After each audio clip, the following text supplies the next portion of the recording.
First things first, this video contains spoilers, so if you don't want any spoilers for Black Widow, please click off the video. Now, if you have already seen the movie or you don't care for spoilers, then enjoy. Hi, having a great day. You're watching J Entertainment, and this is my video on why Taskmaster works in Black Widow. Yes, I know this is a huge controversy, and I totally get why Taskmaster is so divisive in this movie.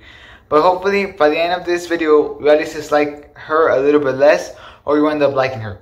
So yeah, that's my goal for the end of this video. So let's get started.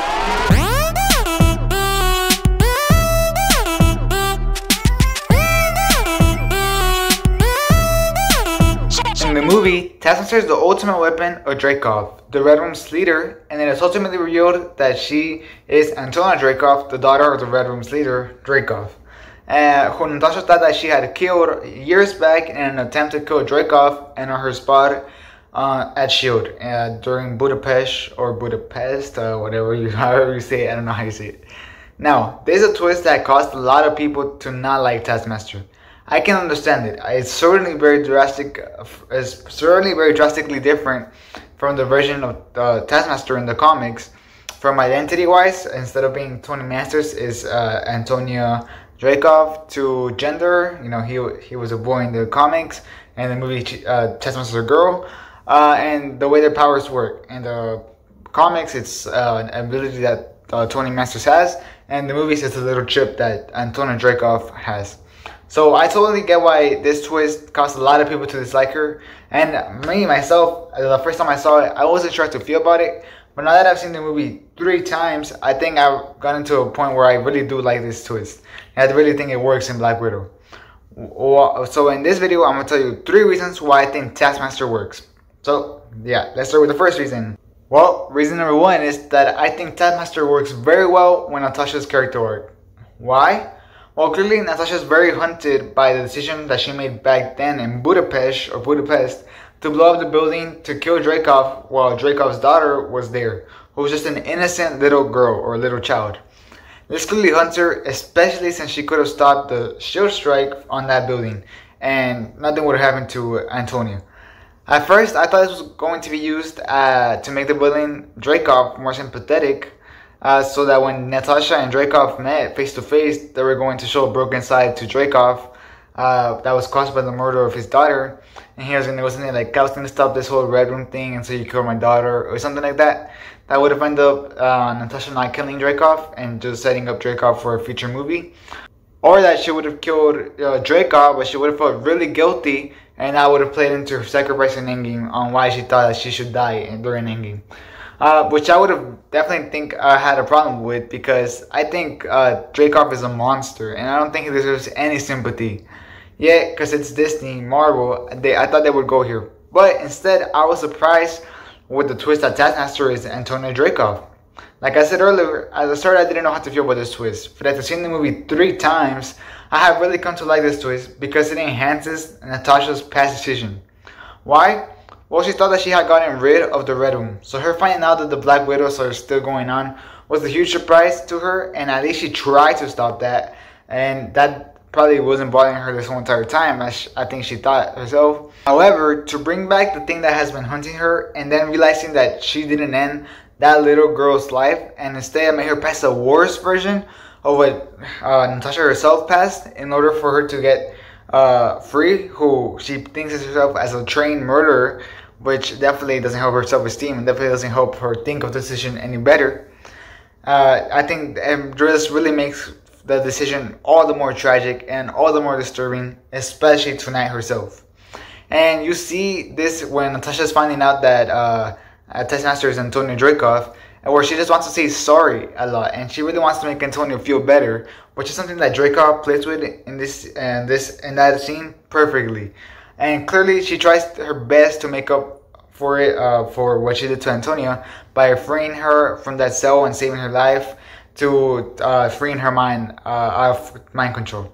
But she knows that that didn't really make up for everything that she caused in her life on that explosion, and she just feels a lot of guilt over that, which definitely plays into her character arc overall, especially in Endgame where she sacrifices herself.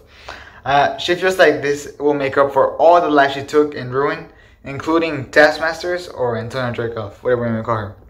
And it works perfectly to show us firsthand the terrible things that she has done, and the terrible consequences that her own decisions from the past have made, especially this one, like Taskmaster's. Reason number 2 is that it works thematically with the movie. How? Well, it works in the theme of human trafficking, dehumanization, toxic or abusive parenting, and how some parents all around the world still rather have boys over girls and abandon little girls just to have boys. How does Taskmaster fit these themes? Well, starting with the theme of human trafficking, she fits this theme perfectly and gets even a darker version of that theme than everyone else in this movie. How? Well, she gets trafficked by her own father, her real father, which is honestly sadly realistic. It's a sadly very realistic thing that happens all around the world. And I'm very glad that they decided to explore this in this movie, because I thought they were going to explore human trafficking.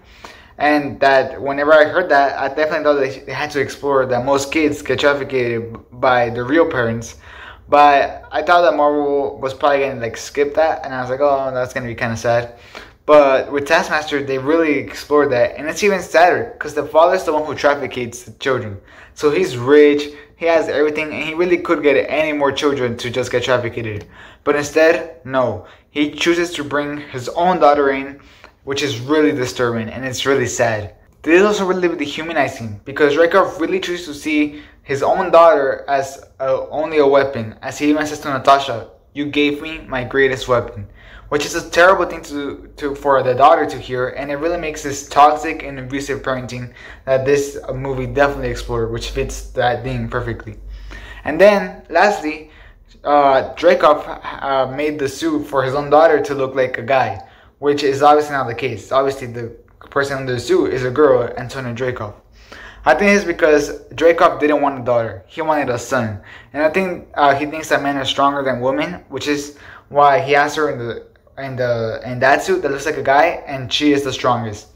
And this movie definitely explores this theme by showing how many female kids are left just because they're girls, and especially they just don't want them; they just want boys. And I think that this is the case with Dreykov, and that's why I think he hid her in a boy suit, which I think fits perfectly with the themes that this movie is trying to explore.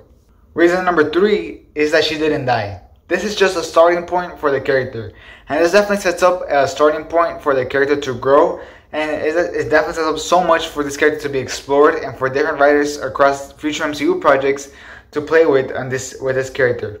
She for sure has all this trauma she has to deal with, and with all the abuse and all the people she was forced to kill, which I think that she very clearly remembers. And at the same time, she has a lot of compassion for the people who have gone through the same thing that she has, especially with the rest of the Black Widows. And also at the same time, she has all this hatred and is probably hungry for revenge for anyone who helped her dad, and definitely won't stop these people heroically. I think she would definitely go down as an anti-hero, probably trying to kill everybody that helped his dad. And I think this works perfectly because remember that she is a project. They refer her as Project Taskmaster. And maybe this project was worked with Tony Masters, and maybe he was part of the creation of this project. And now Antonio, maybe she wants revenge on him for doing this to her, which would cause for a really good story and for a really good fight, because they could really introduce the Taskmaster from the comics. And I think it would just be perfect. I think it would fit perfectly with the story. I think it would be awesome to see the original Taskmaster without having to get rid of this Taskmaster. I think this Taskmaster deserves a chance. While I also think that the other Taskmaster should show up in the MCU. And I think this would be a perfect way to do it. And like I said, this is just the start of her character arc. She can grow so much. She can get to the point where she is the comic book Taskmaster. And I'm so hyped for that. At the same time, she can fight so many MCU characters. Can you imagine her finding Spider-Man or somebody else? Like, that would be so cool. Deadpool. I mean, I just so hyped to see the future of Taskmaster. I think she really has so much things to be explored and so much things to get played with. Also, she really hasn't showed a lot of her personality in the MCU, which I think definitely leaves the door open for a lot of writers to try to get inspiration from the comics, Tony Masters, and how he acted to add to this character, and really try to give her this kind of more comic book version type of Taskmaster than the one we got in the movies, where she really didn't show a lot of personality. She was quiet most of the time. She had barely any lines, which really shows that, yeah, she really has a lot more to be explored. We really barely know her. So yeah, I definitely think this shows to me that the Taskmaster, this was just an introduction of Taskmaster, which is why I think she works in this movie. If Taskmaster would have died in this movie, I would have a really big problem with it. I would have been like, they wasted Taskmaster, but it wasn't a waste. It's just a story. It's just an introduction. I think they set up a great starting point, like I said earlier, and I think it's just gonna be awesome from here on out with Taskmaster. Well, that will be it for this video. I really hope I had managed to change my mind, even slightly, towards liking Taskmaster more in Black Widow. I really hope I did. I really hope these 3 reasons showed you why I think Taskmaster works in Black Widow. And hopefully, like I said, I made you like Taskmaster and Black Widow a little bit more. If I did, I would definitely appreciate a like. It would very much help this video out, and you would make my day as well. So if you want to make someone's day, please leave a like. Yeah, please leave a like, as well as subscribe. I have like around 3 more Black Widow videos coming, as well as a lot of Loki finale coverage. I'm very happy to see the Loki finale, so I'm definitely going to make a lot of content over that. So make sure to subscribe so you don't miss any of those videos. You're going to get a lot more videos. So let's check out more content in my channel, or I'll link some videos in the corner just for you to, if you like them, then you can check them out. Link will be in the corner, like I said, just a bunch of videos in the corner. So yeah, and as well, tell me in the comments down below if I managed to switch your opinion on Taskmaster even slightly. I'm really curious, so definitely tell me down in the comments down below if I managed to your opinion, or what you think Marvel should do, and the MCU himself should do with Taskmaster, not going before Black Widow, but after Black Widow, for the future of the MCU. What do you think they should do with Taskmaster? How do you think maybe they would introduce 20 Masters, or how you think they should explore this Taskmaster? I'm very curious to hear different opinions. Definitely tell me that down in the comments. Thanks for watching. Hope you have a great rest of your day, and this is your entertainment out.